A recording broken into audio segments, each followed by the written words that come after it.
प्यारे बच्चों, आज आपका अगला टॉपिक है इलेक्ट्रोस्टैटिक शील्डिंग। इस इलेक्ट्रोस्टैटिक शील्डिंग को इलेक्ट्रोस्टैटिक स्क्रीनिंग भी कहा जाता है। और आप वीडियो को पूरा देखिएगा, ये आपका इंपॉर्टेंट है। आप लोगों को नॉलेज हर चीज की होनी चाहिए, आपके पास में सब आना चाहिए, क्योंकि मेरा मकसद है शिक्षा ही समाधान है। तो आगे बढ़ने के लिए शिक्षा ग्रहण करो, एजुकेशन गेन करो।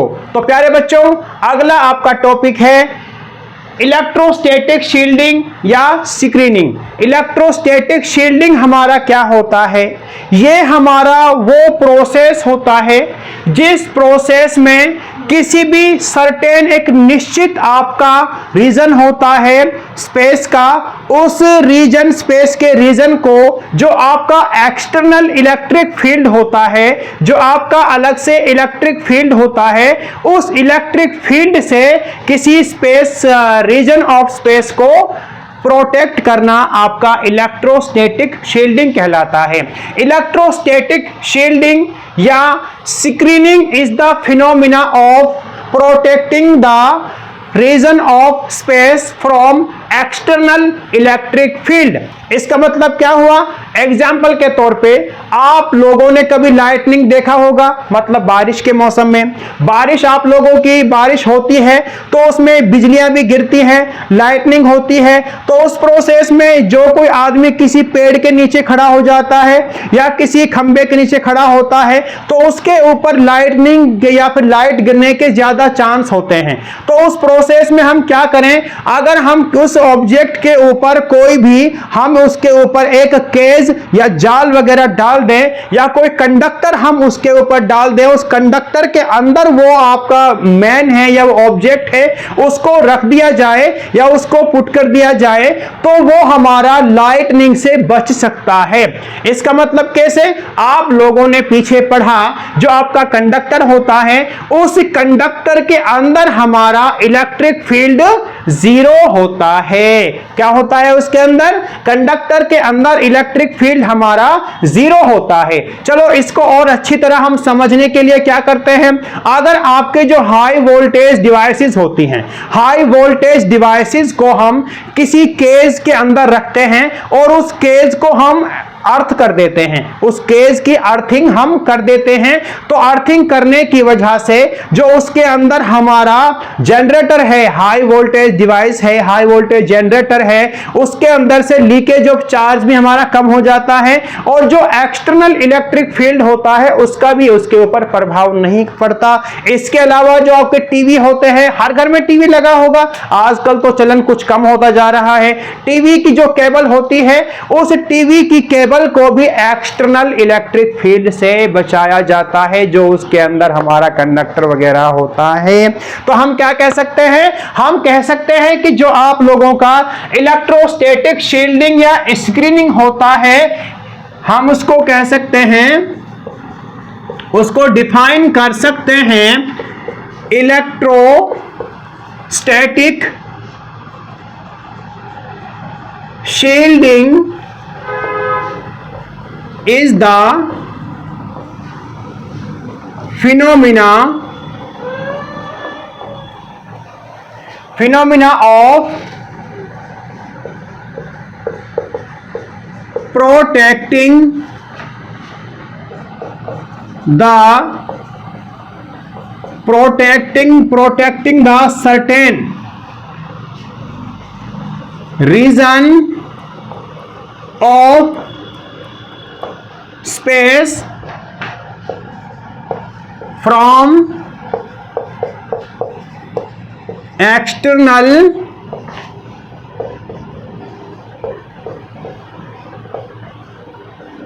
इलेक्ट्रिक फील्ड, उसको हम इलेक्ट्रोस्टैटिक शील्डिंग कहते हैं। तो प्यारे बच्चों जल्दी से इसको नोट कर लीजिए, ये आपके नॉलेज के लिए इंपॉर्टेंट है और आपके पास में आना चाहिए, आपसे इसको पूछा भी जा सकता है। आई होप बच्चों आपने उसको उतार लिया होगा। तो अब हम अपने नेक्स्ट टॉपिक की तरफ चलते हैं। जो नेक्स्ट टॉपिक आप लोगों का है वो आप लोगों का होता है इलेक्ट्रिकल कैपेसिटेंस। इलेक्ट्रिकल कैपेसिटेंस आपका है, कैपेसिटेंस के बारे में सुना होगा, कैपेसिटर के बारे में सुना होगा। कंडेंसर जिसको कहा जाता है, जो फैन में, कूलर में यूज किया जाता है या आपका मोटर के अंदर यूज किया जाता है, उसको कंडेंसर या कैपेसिटर कहा जाता है। तो नेक्स्ट हमारा जो टॉपिक है वो आप लोगों का होता है इलेक्ट्रिकल कैपेसिटेंस।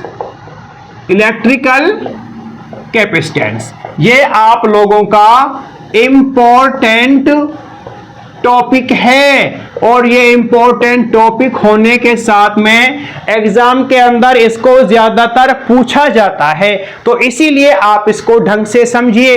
तो आप लोगों का इलेक्ट्रिकल कैपेसिटेंस क्या होता है? इलेक्ट्रिकल कैपेसिटेंस हमारा किसी भी कंडक्टर का, जो हमारा कंडक्टर होता है, ये उसकी एबिलिटी होती है, किसी कोई भी हमारा कंडक्टर है ये उसकी एबिलिटी होती है चार्ज को स्टोर करना, वो आपका इलेक्ट्रिकल कैपेसिटेंस कहलाता है। क्या कहलाता है? इलेक्ट्रिकल कैपेसिटेंस आप लोगों का कहलाता है। ठीक है, अब इसके अलावा सबसे पहले हम इसको लिख लेते हैं।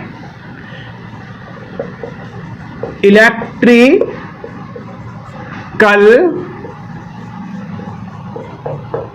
Capacitance is related to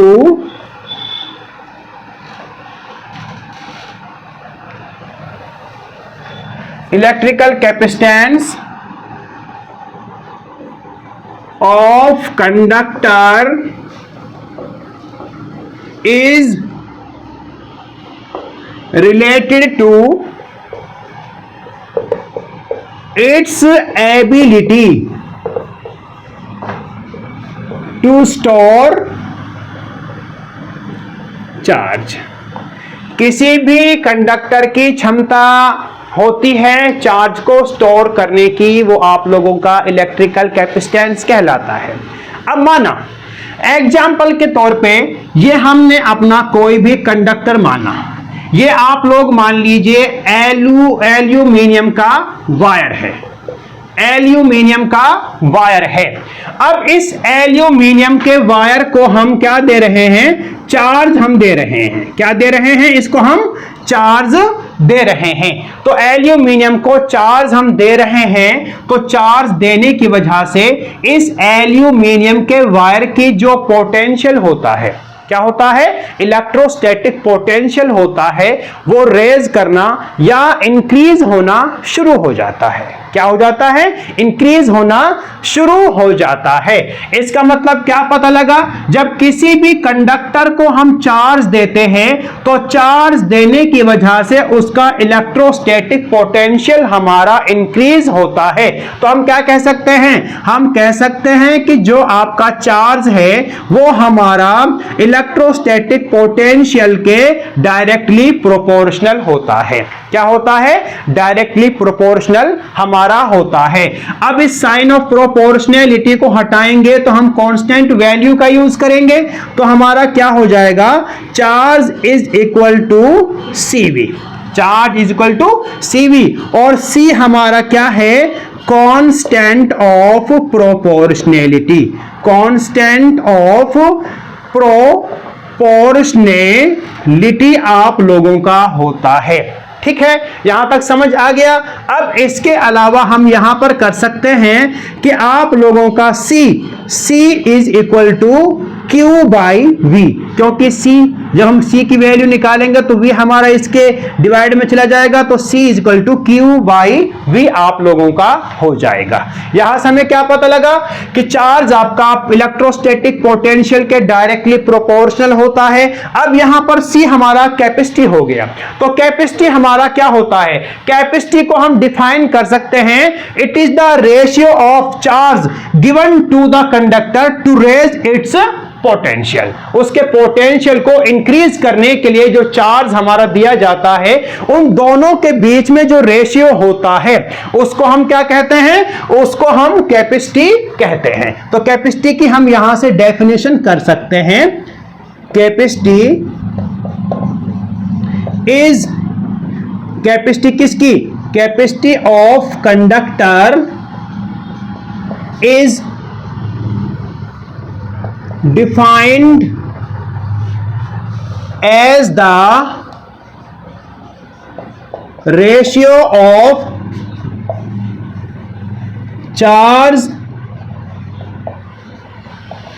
given to conductor to raise its potential. To raise its potential. Charge given to the conductor to raise its potential, ये हमारा कैपेसिटी होता है।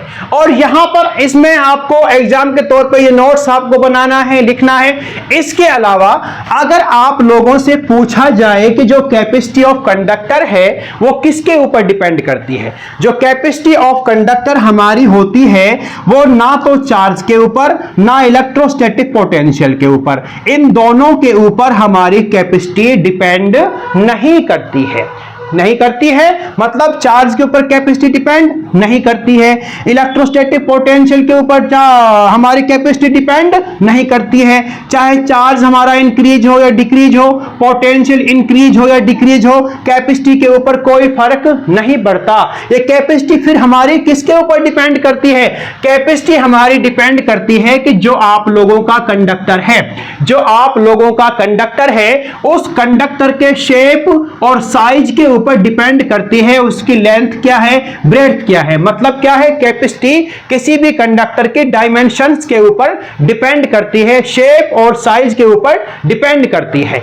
इसके अलावा कैपेसिटी हमारी जो होती है वो आपकी नेचर ऑफ मटेरियल, जो आपका कंडक्टर है वो किसका बना हुआ है उसके ऊपर भी डिपेंड नहीं करती है। नेचर ऑफ मटेरियल के ऊपर भी डिपेंड हमारी कैपेसिटी नहीं करती है। इसके अलावा हमारी जो कैपेसिटी है वो आपका नेचर ऑफ मीडियम, कि किस मीडियम के अंदर वो हमारा रखा हुआ है, उस नेचर ऑफ मीडियम के ऊपर कैपेसिटी हमारी डिपेंड करती है। अब इसके अलावा आप लोगों से यहां पर पूछा जाता है कि जो हमारी कैपेसिटी होती है, कैपेसिटेंस होता है, उसकी हमारी एसआई यूनिट क्या होती है। तो एसआई यूनिट को भी आप लोग निकाल सकते हो। एसआई यूनिट ऑफ कैपेसिटेंस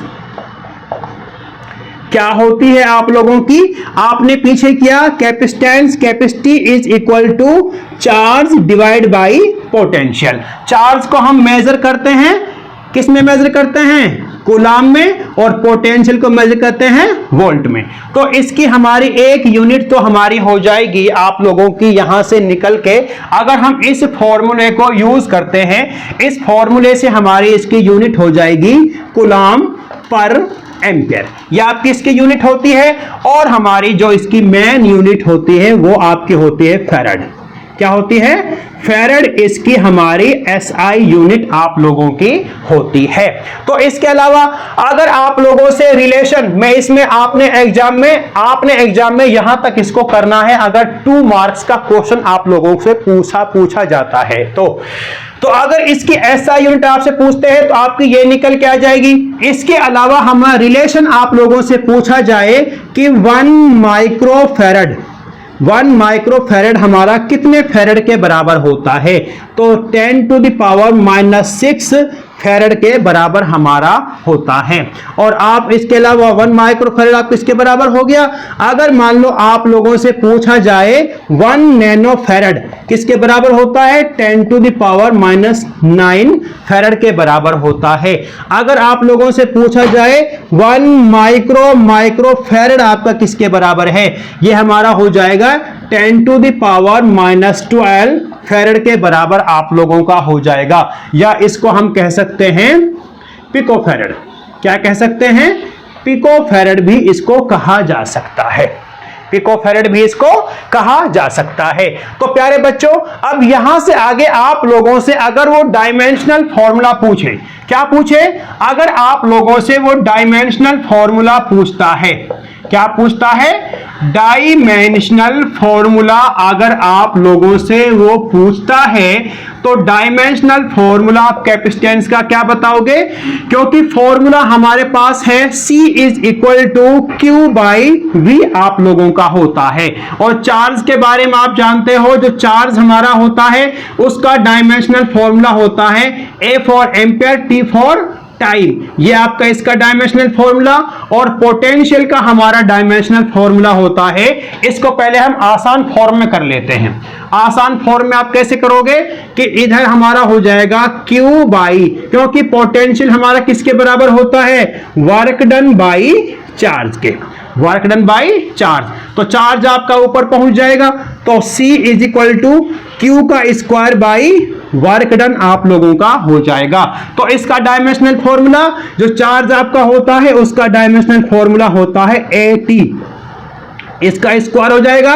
और आपका वर्क जो होता है उसका डायमेंशनल फॉर्मूला होता है ML2T-2, ये आपका डायमेंशनल फॉर्मूला होता है। अब आपका ये ऊपर जाएगा तो M-1 हो जाएगा, L-2 हो जाएगा, T-2 है तो ऊपर जाके T+2 हो जाएगा। T ऊपर 2 दे रखा है, A आपका ऊपर दे रखा है, तो आपका dimensional formula M-1 L-2 T⁴ A⁴ ये आपका डायमेंशनल फॉर्मूला होता है कैपेसिटेंस का।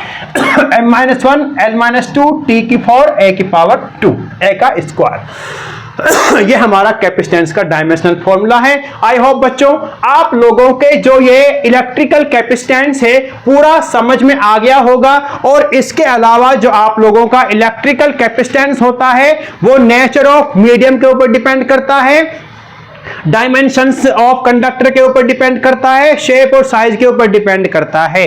वो आप लोगों का चार्ज के ऊपर, पोटेंशियल के ऊपर और आपका नेचर ऑफ द मटेरियल के ऊपर डिपेंड नहीं करता है।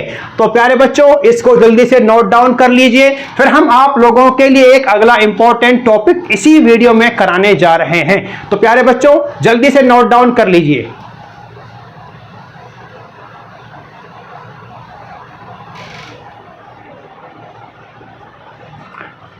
तो हम इसको यहां पर साफ कर देते हैं आपका नेक्स्ट टॉपिक कराने के लिए। तो प्यारे बच्चों आप लोगों के ये ढंग से समझ आ गया होगा, डायमेंशनल फॉर्मूला भी आप लोगों ने ढंग से समझ लिया होगा इसका। तो हम अपना नेक्स्ट टॉपिक कराते हैं।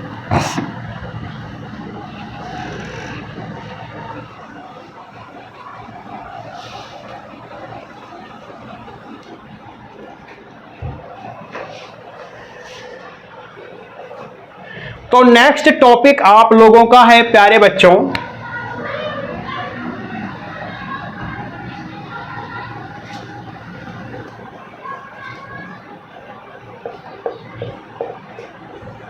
Capacity of an isolated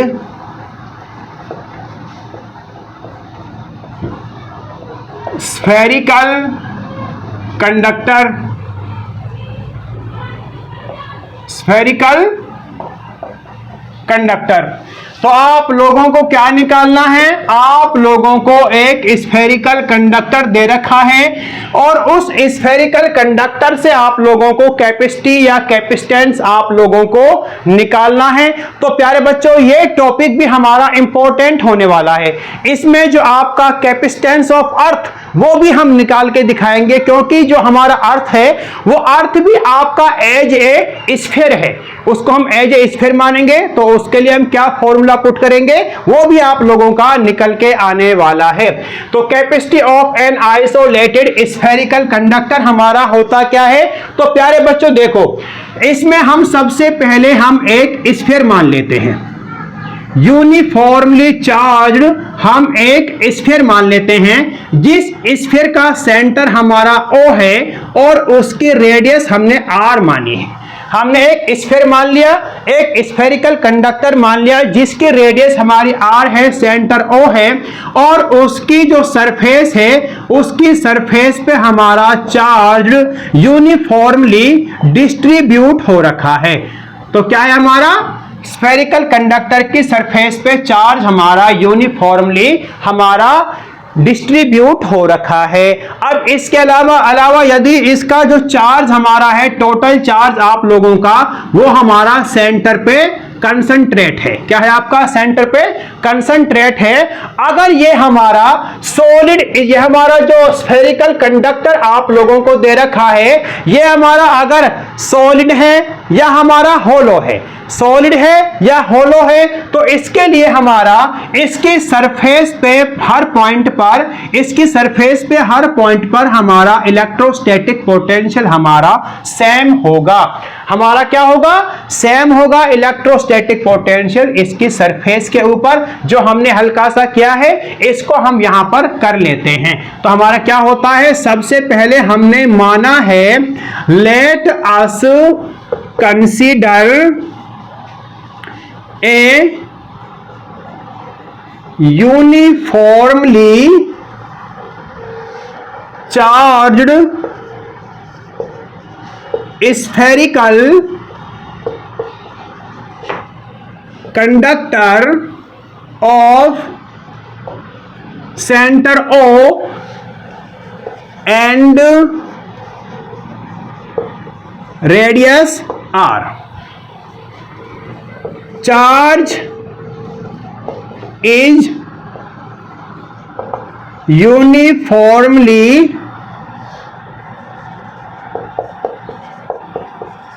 distributed over the surface of conductor। तो हमारा क्या हो जाएगा? तो हम यहां से कह सकते हैं electrostatic potential will be same at every point on the surface। Surface पे हर पॉइंट पर हमारा इलेक्ट्रोस्टैटिक पोटेंशियल सेम होगा, और जो सेम होगा उस इलेक्ट्रोस्टैटिक पोटेंशियल के लिए हमारी रेडियस r दे रखी है, चार्ज आपका q दे रखा है। तो इलेक्ट्रोस्टैटिक पोटेंशियल हमारा क्या निकल के आएगा? v is equal to 1/4 pi epsilon naught q by r। इसको हम पीछे भी निकाल चुके हैं, इस हम इलेक्ट्रोस्टैटिक पोटेंशियल को पीछे भी निकाल चुके हैं। यह आपका इलेक्ट्रोस्टैटिक पोटेंशियल होगा, लेकिन हमको निकालना क्या है? हमको निकालना है कैपेसिटी। तो कैपेसिटी के लिए हम क्या करेंगे? एज वी नो, जैसा कि हम जानते हैं। क्या जानते हैं? जो आपका कैपेसिटी होता है उसका formula C is equal to Q by V आप लोगों का होता है। तो V की वैल्यू हमारे पास ये रही, तो V की वैल्यू को हम यहां पर पुट कर देंगे। तो हमारा क्या हो जाएगा? So C is equal to Q by V की वैल्यू 1/4 पाई एप्सिलॉन नॉट और Q बाई R आपका हो जाएगा। तो होने के साथ में क्या है? Q से आपका Q कैंसिल हो जाएगा, 4 पाई एप्सिलॉन नॉट R आपका ऊपर पहुंच जाएगा अकॉर्डिंग टू मैथमेटिक्स। तो क्या निकल के आया? C is equal to 4 pi epsilon naught into R। R आपकी रेडियस है, और हमें यहां से क्या पता लगा? हमें पता लगा कि जो कैपेसिटी आपकी है वो रेडियस के डिस्टेंस के हमारी डायरेक्टली प्रोपोर्शनल होती है। आपका डिस्टेंस किसी भी स्फेरिकल का बढ़ेगा तो कैपेसिटी भी उसकी हमारी इंक्रीज होगी। अब इसके अलावा आपका क्या हो सकता है? अब ये फॉर्मूला आप लोगों के पास में कैपेसिटी निकालने का आ चुका है। किसके लिए? स्फेरिकल कंडक्टर है या स्फेरिकल शेल है या स्फेरिकल आपका कोई भी ऑब्जेक्ट है, उसका आप कैपेसिटी निकाल सकते हो। अगर आप लोगों से यहां पर पूछा जाए कि कैपेसिटी ऑफ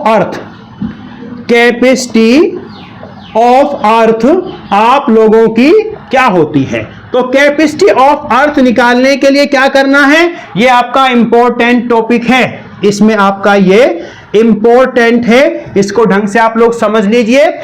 तो आप लोगों के लिए रेडियस जो हमारी अर्थ की दे रखी है वो आप लोगों की होती है 6400 किलोमीटर। 6400 किलोमीटर रेडियस आपकी होती है अर्थ की। और आप लोगों का यहां पर होता है कि जो 4 पाई एप्सिलॉन नॉट, इसकी वैल्यू हमको दे रखी है 9 इंटू 10 टू द पावर 9। वो कैसे दे रखी है इसको हम यहां पर समझ लेते हैं कि इसकी वैल्यू हमारी ये कैसे है। क्योंकि आप लोगों ने पीछे पढ़ा है K is equal to 9 into 10 to the power 9 और इसकी यूनिट्स होती हैं न्यूटन मीटर स्क्वायर पर कूलम स्क्वायर, ये इसकी यूनिट होती है। तो K की वैल्यू हमारी होती है 1/4 पाई एप्सिलॉन नॉट और इसकी value 9 into 10 to the power 9 होती है। तो हमारा क्या हो जाएगा, अगर हम इसको ऊपर ले जाएंगे तो ये नीचे आ जाएगा, मतलब 4 pi epsilon naught is equal to 1/9 into 10 to the power 9। ये आप लोगों का निकल के आता है, ये वैल्यू आपकी निकल के आ गई। तो इसको निकल के आने के बाद में आप लोगों के पास में फॉर्मूला है, कैपेसिटी निकालने का formula 4 pi epsilon naught R, R हम मान लेते हैं रेडियस, आर हम मान लेते हैं रेडियस ऑफ अर्थ मान लेते हैं। इसमें वैल्यू को पुट करेंगे तो क्या निकल के आएगा 1/9 into 10 to the power 9 into आपका 6400 किलोमीटर है, इसको हम बदलेंगे क्या हो जाएगा 6.4 into 10 to the power 6 metre. यह आप लोगों का हो जाएगा। वो कैसे हो जाएगा कि हमारा 6400 किलोमीटर है, इसको हम अगर मीटर में बदलेंगे तो क्या होगा 6400 लास्ट में 3 जीरो लगा देंगे तो हो जाएगा ये 64 इंटू 10 टू द पावर 5 हो जाएगा। अगर हम यहां पर पॉइंट लगा दें 6.4 इंटू 10 टू द पावर 6 हमारा हो जाएगा। किस में आएगा, मीटर में आप लोगों का ये निकल के आएगा, मीटर में निकल के आएगा आप लोगों का। तो हमने इसको मीटर में चेंज कर दिया। तो मीटर में चेंज करने के बाद में जब हम इसको आपस में कैंसिल आउट करते हैं, इससे हम इसको डिवाइड करते हैं, तो डिवाइड करने के साथ में आपकी वैल्यू आती है 0.711 फैराड, क्योंकि कैपेसिटेंस की एसआई यूनिट क्या है फैराड है। अगर हम इसको इसके 0.711 इंटू 10 टू द पावर -3, क्योंकि 10 टू पावर 9 ऊपर जाएगा, यहाँ पे 6 है तो -3 आप लोगों का बचेगा, 10 टू द पावर -3 आपका क्या हो गया फैराड हो गया। ये आप लोगों की कैपेसिटेंस निकल के आता है अर्थ का कैपेसिटेंस हमारा निकल के आता है। अगर हम इसको आगे और कन्वर्ट करना चाहें, आप लोगों इसको अगर हम माइक्रो फैराड में कन्वर्ट करना चाहें तो क्या हो जाएगा C is equal to 0.711 into 10 to the power -3 into 10 to the power 6 micro farad, क्योंकि आपका फैराड किसके बराबर होता है 10 to the power 6 micro farad के। क्योंकि आप लोगों को पीछे बता चुका हूं, तो आपका माइक्रो तो बराबर होता है micro farad 10 to the power -6 के, और फैराड आपका इसका उल्टा +6 के हो जाएगा। ठीक है, तो यहां से आपका क्या निकल के आया 0.711 into 10 to the power 6 plus -3, तो 3 आपका हो जाएगा माइक्रो फैराड आपका हो गया। अब यहां पर क्या है, अब यहां पर हम अगर 10 टू द पावर 3 को यहां से हम हटाएंगे तो 711 हो जाएगा, 711 माइक्रो फैराड। ये आप लोगों का कैपेसिटेंस होता है अर्थ का, और ये वैल्यू 1 नंबर का ऑप्शन में पूछा जाता है, मेन एग्जाम में भी और नीट में भी इसको कई बार पूछा जा चुका है। तो प्यारे बच्चों, आप लोग जल्दी से इसको नोट डाउन कर लीजिए और वीडियो को लाइक कीजिएगा, ज्यादा से ज्यादा शेयर कीजिएगा और चैनल को सब्सक्राइब कीजिए, और जो बेल आइकन दे रखा है उस बेल आइकन को भी जरूर प्रेस कीजिएगा। तो प्यारे बच्चों, शिक्षा ही समाधान है, इस बात को आपने अपने दिमाग में रहते हुए पढ़ना है। Thank you, thanks for watching.